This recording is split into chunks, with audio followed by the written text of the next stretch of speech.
Buddha dubbed the path to Nibbana as the middle way because it involved neither the extreme of pleasure nor the extreme of asceticism. It means that those two things, physical pain and austerity and physical pleasure and abundance, they in and of themselves are not the path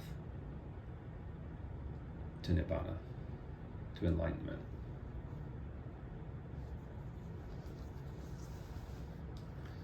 Because many are on those paths.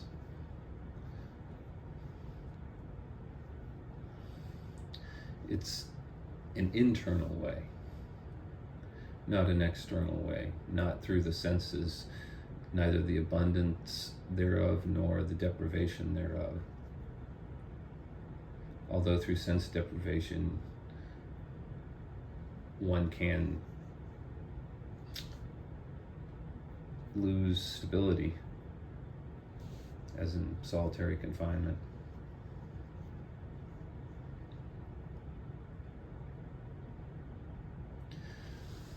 But the way to Nibbana is the way to the truth. And the truth is found through an inner arrangement, a rearrangement.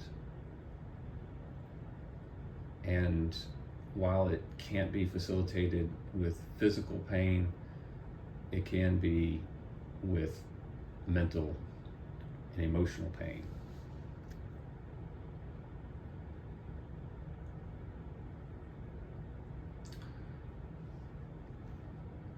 Pride is the last exit before the truth.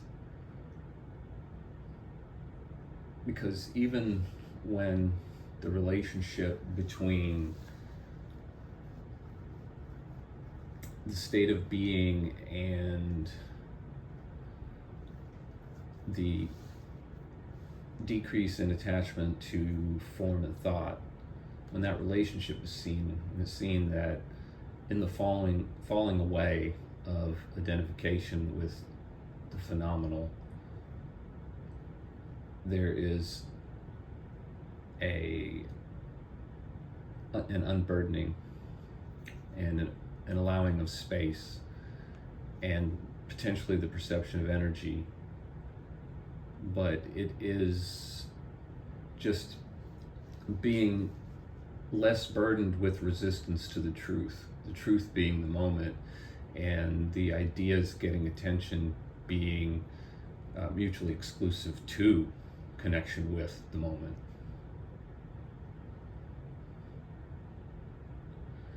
When that relationship's seen, then reality is experienced differently, but pride is still able to take root. It's not like a fully instantaneous thing, though the realization can be the boiling away of the water, so to speak, in the firewood, the steaming away of that water. It's a gradual process, but there are gradations of discovery along the way, and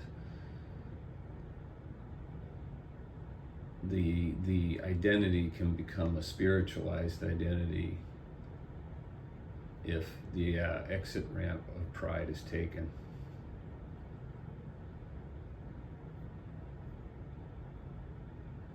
Then another character is built.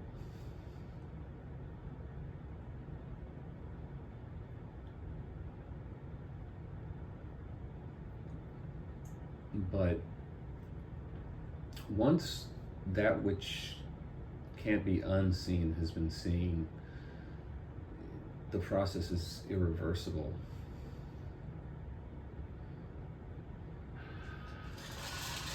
There just gets to be less and less pull of ideas. It's like the old analogy is the rope and the snake. That you're in a dark barn, and perhaps in the moonlight you see what appears to be a coiled snake, a large coiled snake. But then maybe the lightning strikes and you see that it's actually a rope. Well, that rope can no longer conjure the same emotions as it did before. It just will never be able to do it because it's known that that is a rope, not a snake. Well, in the same way, when awareness is realized to be nothing that appears within it, then the taking seriously of every thought, it gets more and more difficult. They just don't have traction because there's not really an identity for them to stick to, because subtle and gross forms are not perceived to be like constituents. It's just like a difference in the way the reacting happens, and that allows for a discovery.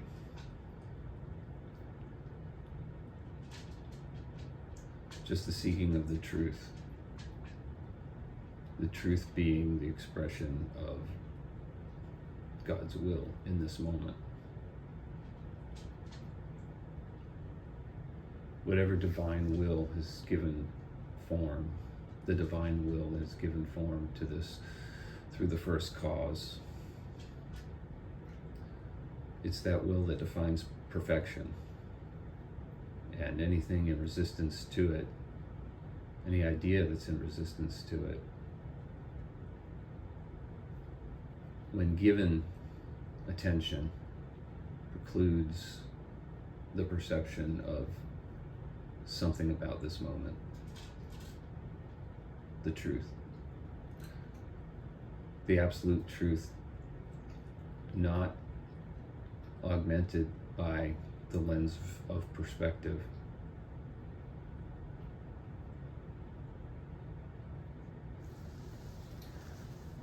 Beliefs can be held conceptually and understood conceptually. The whole Newtonian structure of the world can be understood conceptually. But if it's realized that nothing in awareness is what is perceiving, and thus no thing in awareness can claim the mantle of identity, then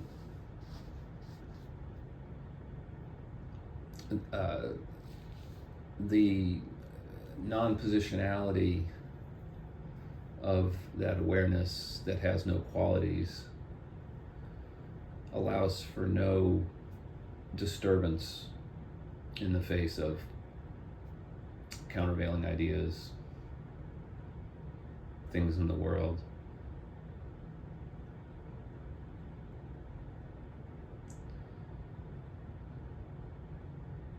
To pursue religion without pursuing the truth,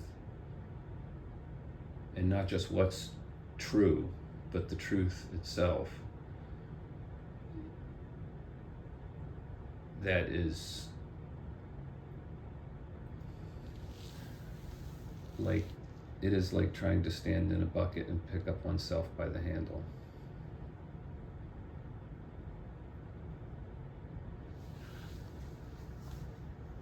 It can't be done. You could no sooner bite your teeth than arrive at the truth through the lens of perspective. If there's not a dying unto oneself of the identification with the idol of the conceptual self, there's no dying unto the identification with those things, then the palpability of the truth is unknown. Everything goes through an editorial that precludes the full measure of perception of God's will. And that is not found through asceticism or through indulging.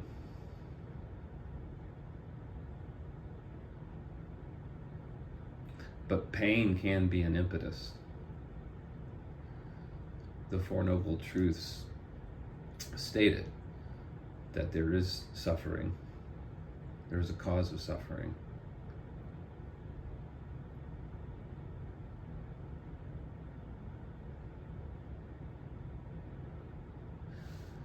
And there is a remedy for suffering. There is a solution to suffering. And that's the Eightfold Path.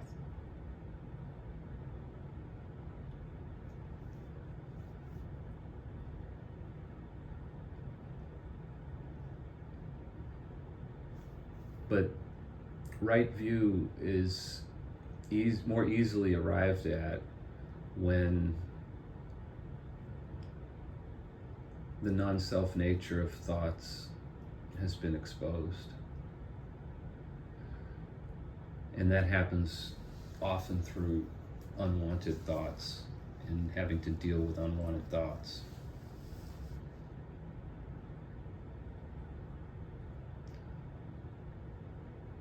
There's some unresolved aspect of reality that will never align with what is wanted most. And the thought of it occupies a great deal of space, and it eats up a lot of emotional energy. And if that thought becomes torturous enough, then there can be an impetus to deal with thoughts, this thought in particular, and then through that it can be generalized. And in repeating this feeling and letting go of things without getting caught up in the relational content of them, those ideas can take up less space within. And that can be revealing.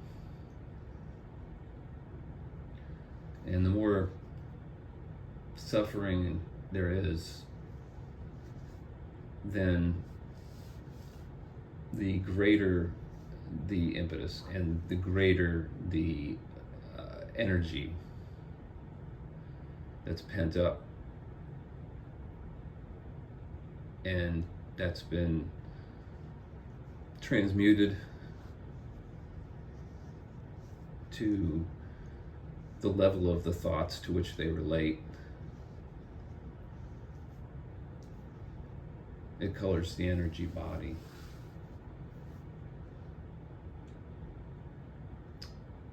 The mind is like a tapestry of thoughts that is like a skin on the energy body, and it colors its expression, its energy.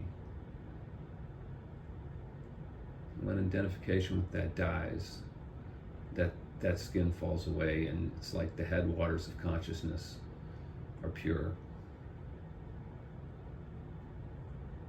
and perceived as love when balanced in the spiritual heart.